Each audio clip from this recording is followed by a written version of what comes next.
बारिश में क्यों डूब गया गुजरात? यहाँ तो तकलीफ बहुत ज़्यादा है।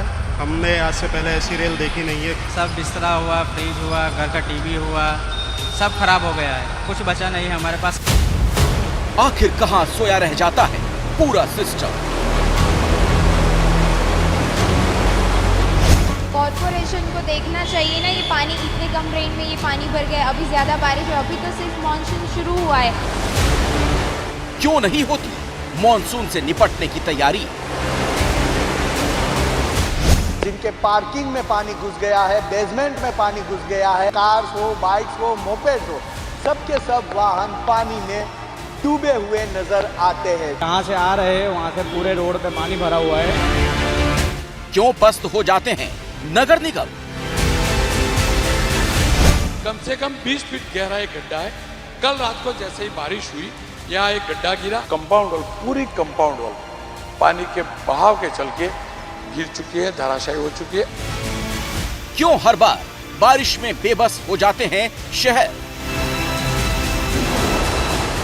ऐसी दुर्दशा का जिम्मेदार कौन? कम रेन में भी कितना पानी भर गया है। Do something.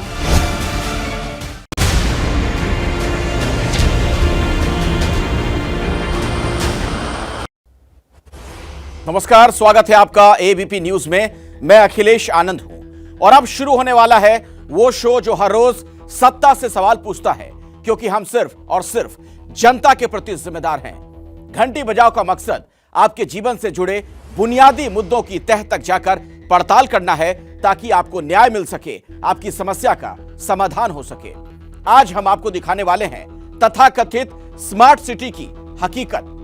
जी हां, थोड़ी बारिश होती नहीं कि नेताओं के विकास के दावों की पोल खुल जाती है। तो आपको ले चलते हैं गुजरात, जहां के विकास के मॉडल की अक्सर चर्चा होती है। गुजरात का बड़ा और आधुनिक माना जाने वाला शहर है अहमदाबाद, जो देश का 5वां बड़ा शहर भी है। कई देशों के राष्ट्राध्यक्ष जब भारत आते हैं तो अहमदाबाद ही जाते हैं। गुजरात के जीडीपी में अहमदाबाद का योगदान 25% है, लेकिन आज यही अहमदाबाद बारिश के बाद झीलों की नगरी हो गई है। शहर से पानी से त्राहिमाम लोगों की तस्वीरें लगातार सामने आ रही हैं। बारिश तो कुदरती है, लेकिन जरा सी पड़ताल में सामने यह आता है कि अफसरों ने, नेताओं ने अपना काम ठीक से नहीं किया, और किया होता तो तैयारियां पुख्ता होती, लोगों की परेशानियां कम होती। इसीलिए सोते हुए सिस्टम और लापरवाह सरकार की घंटी बजाना बहुत जरूरी है। फोन उठाइए, 8422840000 पर घंटी जरूर बजाइए और रिपोर्ट देखिए।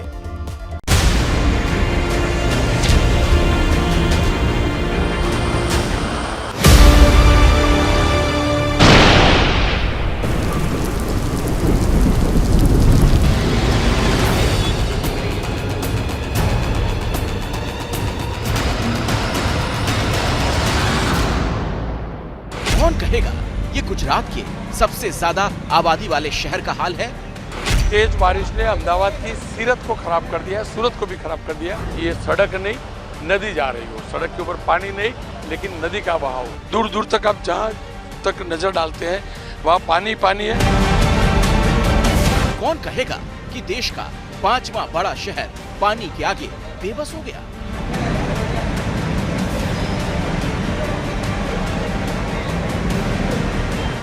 अहमदाबाद में गिरी भारी बारिश के कारण अहमदाबाद की अनेक सोसाइटी में जल भराव हो चुका है। हमारा जितना भी फर्नीचर है अभी पानी में तैर रहा है। फ्रिज, टीवी सब कुछ भीगा हुआ है। क्या देश के मैनचेस्टर कहे जाने वाले शहर की ये दुर्दशा होनी चाहिए थी?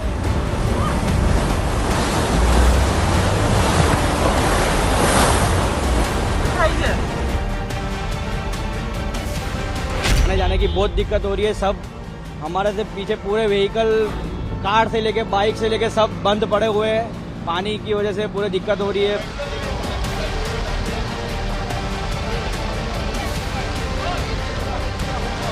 स्मार्ट सिटी का तमगा पाए अहमदाबाद की व्यवस्था क्यों डगमगा गई?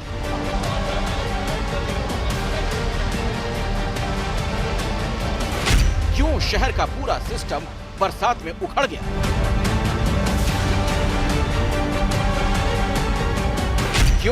करोड़ों रुपए का बजट गड्ढे में घुसा नजर आया। कम से कम 20 फीट गहरा एक गड्ढा है। कल रात को जैसे ही बारिश हुई, यहाँ एक गड्ढा गिरा। अहमदाबाद में इस प्रकार की चीजें, इस प्रकार के बड़े बड़े गड्ढे होना अब आम बात होती जा रही है। अहमदाबाद में दुनिया का सबसे बड़ा क्रिकेट स्टेडियम है।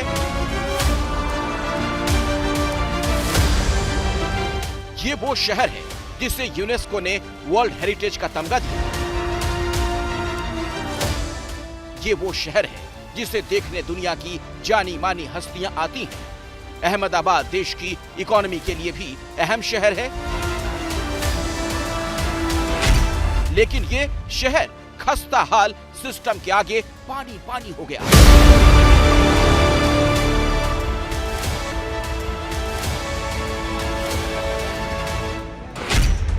बताइए, इन गाड़ियों के मालिक किसकी गलती की सजा भुगत रहे हैं? प्रहलाद नगर के ब्रज विहार सोसाइटी के लोगों ने टैक्स भी दिया, सोसाइटी में पार्किंग का पैसा भी दिया, लेकिन मिली तो पार्किंग में तैरती गाड़ियां। ऐसा नहीं कि सिर्फ बेसमेंट में पानी भरा हो, बाहर खड़ी गाड़ियां भी कई फीट पानी में डूबी नजर आई। ये अहमदाबाद के सबसे पॉश इलाके आनंद नगर की तस्वीरें हैं, जहां लोगों को सुबह सुबह जल जमाव से दिक्कतें आई। पूरी रात के दौरान बारिश कभी तेज तो कभी धीमी गति से बरसती रही। आप ये तस्वीरें देख रहे हैं अहमदाबाद की, लगभग पूरे अहमदाबाद की यही हालत है। पूरा अहमदाबाद पानी के हवाले हो गया। बस भी यहाँ पर फंसी हुई है, एक महंगी गाड़ी BMW भी यहाँ पर फंसी हुई है। अभी भी पानी में कई कार फंसी हुई है। पानी अभी भी कम नहीं हो रहा है। जब ऐसा हाल है तो भला घरों की कौन कहे? जीवराज पार्क का ये परिवार किस मुंह से स्मार्ट सिटी होने पर गर्व कर पाएगा, जहां घर के अंदर घुटनों तक पानी जमा है। तेज बारिश ने अहमदाबाद की सीरत को खराब कर दिया, सूरत को भी खराब कर दिया। कॉमर्शियल सेंटर है, उसके पास में रिहायशी कॉलोनी है। रिहायशी कॉलोनी में भी घुटनों से ज्यादा पानी है, तो स्वाभाविक तौर पे ही उन कॉलोनी वालों को बाहर निकलना मुश्किल हो चुका है।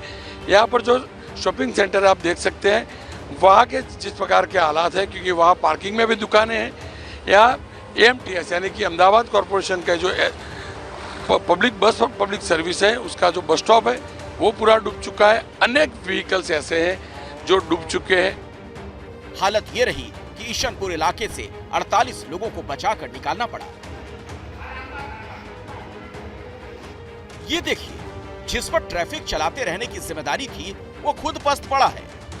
ये सब हुआ नगर निगम की काहिली और मिसमैनेजमेंट से। रविवार को 4 से 5 घंटे की झमाझम बारिश के बाद अहमदाबाद का दम फूलने लगा। कई इलाकों में तो 6-6 फीट तक पानी जमा हो गया। देखते ही देखते अहमदाबाद शहर की सूरत बदल चुकी थी। आसपास में देखें तो इतना पानी नहीं, लेकिन इस तालाब के आसपास में इतना पानी है। शहर का सबसे पॉश इलाका है और पानी इस प्रकार से बाहर निकला कल रात को कि पास का ही एक अपार्टमेंट है जिसका नाम व्रत टावर है। उस टावर के पार्किंग जो है वो पूरा पानी से भर गया।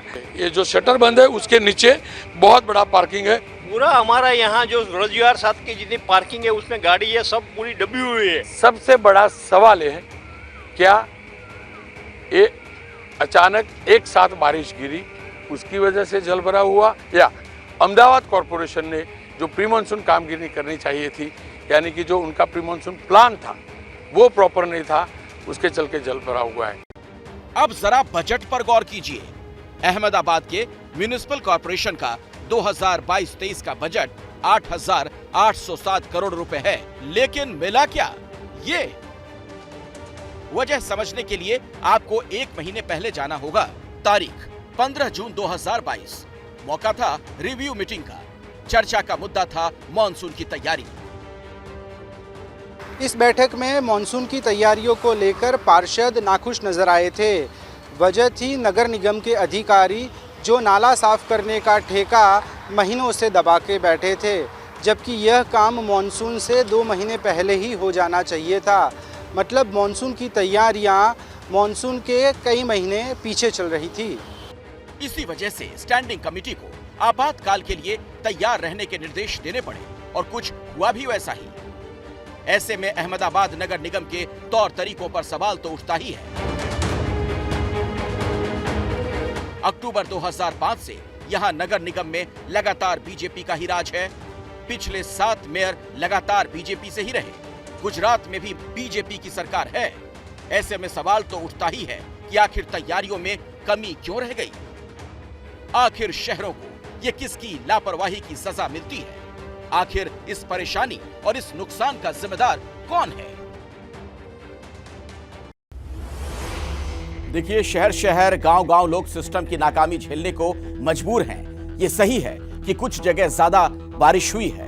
अभी गुजरात के 8 जिलों में रेड अलर्ट है, लेकिन यह भी सच है कि कुछ इलाकों के लिए बारिश हर साल अभिशाप बनकर आती है। किसी को सामान गंवाना पड़ता है, किसी को अपनी जान। गुजरात में इस बारिश में 63 लोगों की जान जा चुकी है, लेकिन साल दर साल आ रही आफत से कोई सीखने को तैयार नहीं।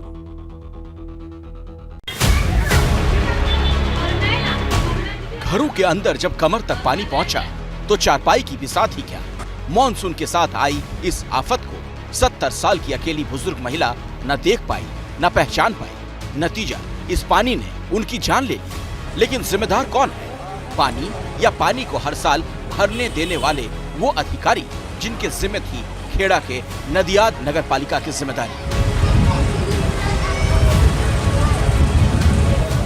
ये देखिए, 35 साल से यही हाल है।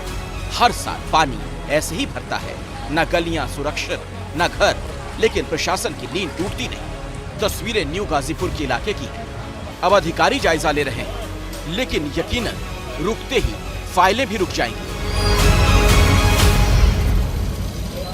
गुजरात के कई हिस्सों का यही हाल है।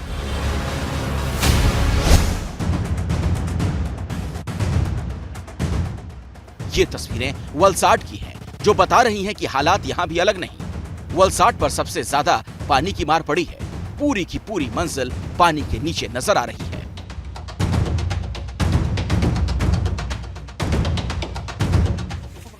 वलसाड में हालात बिगड़े तो रेस्क्यू ऑपरेशन चलाना पड़ा।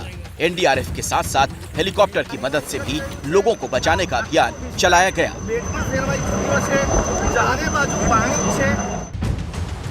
वलसाड में औसतन सालाना 2052 mm बारिश होती है। मॉनसून सीजन में कल तक वलसाड में 999 mm यानी औसत की आधी बारिश हो चुकी। पिछले 24 घंटे में वलसाड में 78 mm बारिश हुई है। और चौंकाने वाली बात तो ये कि अभी मॉनसून का सीजन सितंबर तक बाकी है, लेकिन 3 महीनों में होने वाली बारिश का आधे से ज्यादा हिस्सा 11 जुलाई तक ही वलसाड में बरस चुका। ज्यादा बारिश के अलावा बद इंतजामी की वजह से लोगों को दिक्कतें पेश आई। कच्छ से लेकर नर्मदा जिले तक तबाही की एक सी तस्वीर।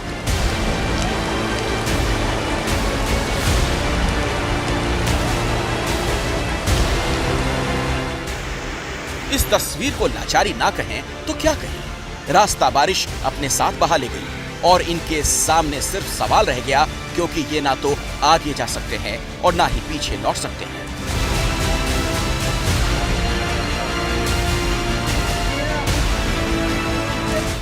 हमारे शहर डूब रहे हैं क्योंकि हम योजना बनाकर विकास नहीं करते। नदियों के हिस्से में अतिक्रमण करके निर्माण किया जाता है।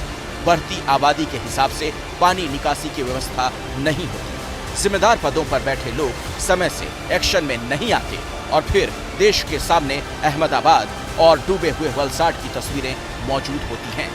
भुगतती है आम जनता।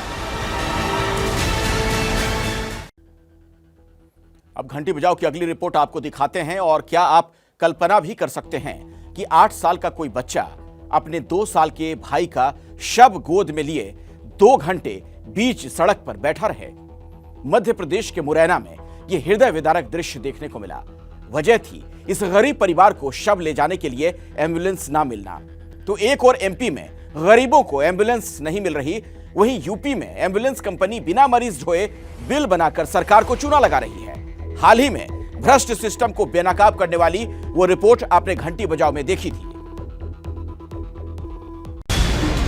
उसकी बीवी ने वो गाली के बोलते खेती दवाई कौन सी बोलते हैं वो, खेती दवाई बोलते हैं वो कर लें। 20 सेकंड का ये वीडियो किसी को भी विचलित कर देगा। जिसने भी इसे देखा वो ये सोचने पर मजबूर हो गया कि हम किस समाज में रहते हैं, किस सिस्टम में जीते हैं। बड़े बड़े सरकारी दावों की पोल खोलती ये तस्वीर मध्य प्रदेश के मुरैना की है। सिर्फ 8 साल का एक मासूम अपनी गोद में अपने 2 साल के भाई का शव लेकर बैठा है और वो करीब 2 घंटे तक ऐसे ही बैठा रहा, क्योंकि इन बच्चों के पिता अपने बेटे के शव को ले जाने के लिए एक एम्बुलेंस की तलाश में दर दर भटकते रहे थे। कल सुबह से न टोल नहीं किया था, न पैसा, पूरी रात पापा पापा पापा। मैं गाड़ी ले लगा दूं, 1000 मांग रहे हैं, 2000 को मांग रहे हैं, कितने मांग रहे हैं। एक गरीब जिसके लिए अपने बच्चे का इलाज कराना भी मुश्किल है, वो अपने 2 साल के बेटे की जान बचाने के लिए किसी तरह सरकारी अस्पताल तक तो पहुंच गया, लेकिन वहां न सिर्फ उसके बेटे ने दम तोड़ा, बल्कि उस सिस्टम, उस व्यवस्था ने भी दम तोड़ दिया जिसे ऐसे गरीबों की मदद के लिए बनाया गया है।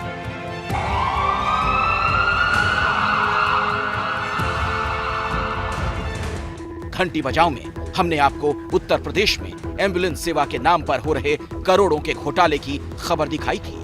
उत्तर प्रदेश में मरीजों को घर से अस्पताल और अस्पताल से घर ले जाने ले आने के लिए सरकार की तरफ से फ्री एम्बुलेंस सर्विसेज दी जाती है, लेकिन इस एम्बुलेंस सर्विस की सर्विस प्रोवाइडर कंपनी पर आरोप है कि उसने गलत डेटा देकर सरकार से करोड़ों रुपए वसूले। ऐसे में एबीपी न्यूज ने भी ठाना कि वो भी पड़ताल करेंगे और जानने की कोशिश करेंगे कि जो जीवीके कंपनी है उस पर आरोप लगा है कि वो फर्जीवाड़ा कर रही है। ऐसे में उसके दस्तावेजों में जो मरीजों को दिखाया गया है वो मरीजों की असल में एम्बुलेंस सर्विस यूज की गई या नहीं। जीवीके EMRI वो प्राइवेट कंपनी है जिसे यूपी में मरीजों के लिए फ्री एम्बुलेंस चलाने का ठेका दिया गया है। इसे चलाने का मकसद ये है कि किसी भी मरीज को इलाज मिलने में देरी ना हो, लेकिन आरोप यह है कि ये कंपनी एम्बुलेंस के जरिए जरूरतमंद लोगों की मदद करने की बजाय फर्जी मरीजों के सहारे सरकार को करोड़ों का चूना लगा रही है। यानी जिन्हें जरूरत है उन्हें इस एम्बुलेंस की सुविधा नहीं मिल पाती है। मुरैना के पूजाराम के साथ भी यही हुआ। अस्पताल में अपने 2 साल के बेटे की मौत के बाद पूजाराम ने बेटे का शव ले जाने के लिए अस्पताल के स्टाफ से मदद मांगी। उसे साफ मना कर दिया गया कि अस्पताल में शव ले जाने के लिए कोई वाहन नहीं, वो बाहर से कोई गाड़ी बुला ले। पूजाराम ने अस्पताल परिसर में खड़ी एम्बुलेंस से मदद मांगी तो इस मदद के बदले में उससे मोटी रकम मांगी गई। इसीलिए उसे अपने मृत बेटे के शव को उसके 8 साल के भाई की गोद में छोड़कर किसी सस्ती गाड़ी की तलाश में जाना पड़ा। सड़क किनारे एक नाले के पास अपने भाई का शव लेकर बैठे इस मासूम को देखकर आसपास के लोगों ने पुलिस को खबर की, जिसके बाद शव को ले जाने का इंतजाम किया गया। सवाल है कि ये इंतजाम पहले क्यों नहीं हो पाया? आखिर क्यों 2 घंटे तक एक बच्चा अपने भाई के शव के साथ ऐसे बैठने को मजबूर हुआ? क्या किसी की लाचारी का फायदा उठाने वाले इस मुर्दा सिस्टम के गुनहगारों की जिम्मेदारी तय होगी?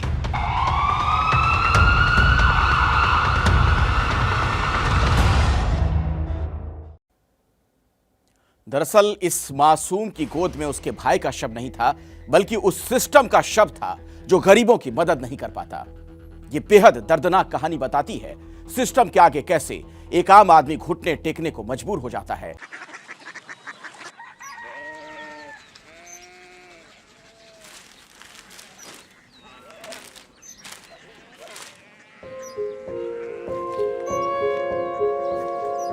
बाबा बाबा कोरिया सिटी जानिए ना।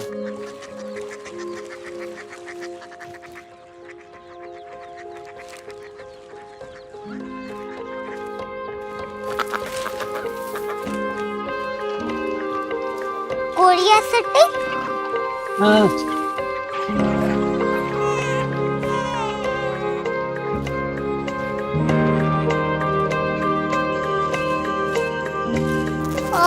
कोरिया सिटी कहाँ पे है? शहर अंग्रेजी लगे हैं।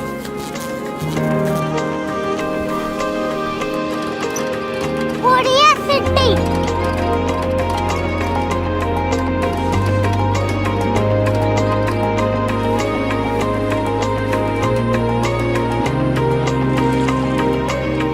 बहुत दूर है।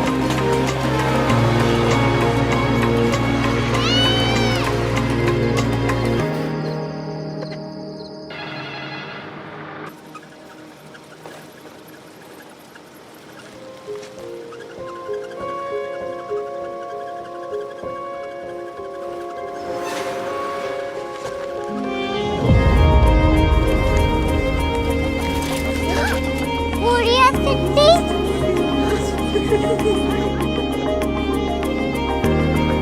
दुनिया कुछ लोग बड़े होते हैं। कोरिया सिटी कहाँ है? प्रोफेसर साहब को पता होगा। हो, ये छोटा वाला ग्लोब लगता है और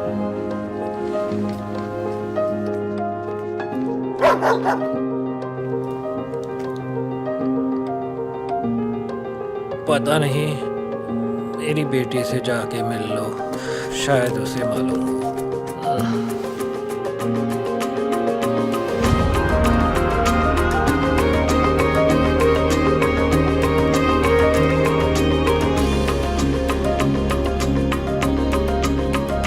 हाय, बाबा ने भेजा है। Come here. Korea city. Korea city नहीं, क्यूरियोसिटी। वो क्या? That's what brought you here? जो तुम्हें यहाँ तक ले आया। क्यूरियोसिटी।